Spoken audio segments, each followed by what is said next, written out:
Ովքեր եւ ինչու են դառնում թմրամոլ, վտանգելով սեփական կյանքն ու առողջությունը։ Խոցելի շերտերը շատ են, պատճառները երբեմն անտրամաբանական։ Առավել խոցելի խումբը երիտասարդներն են։ Արա Սահակյանը, Արա Հայրապետյանը եւ Հայկ Հարությունյանը 33-34 տարեկան են։ Սահակյանն ու Հայրապետյանը Կոտայքի մարզի Գառնի գյուղի բնակիչ են։ Հարությունյանը Երևանից է։ Թմրամիջոց օգտագործելու եւ իրացնելու համար բերման են ենթարկվել ոստիկանության Դիլիջանի բաժին։ Օպերատիվ տեղեկություններ ստացանք, որ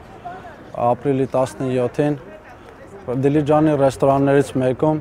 պատրաստում եւ օգտագործում են թմրամիջոց 3 անձինք։ Անմիջապես 3-ին էլ բերման ենթարկեցինք ոստիկանության Դիլիջանի բաժին։ Դեպքի վայրի զննությամբ հայտնաբերվեցին օգտագործված 3 ներարկիչ, հեղուկով լցված ներարկիչ ու սրվակներ, բժշկական քուղ։ Ըստ Արա Սահակյանի հայտարարության ներարկիչում կոկաին էր։ Նույն թմրամիջոցն է եղել նաև արդեն իսկ օգտագործված ներարկիչներում։ Հայտնաբերվածն ուղարկվել է փորձաքննության։ Արա Սահակյանի, Արա Հայրապետյանի եւ Հայկ Հարությունյանի նկատմամբ նշանակվել են դատաքիմիական փորձաքննություններ։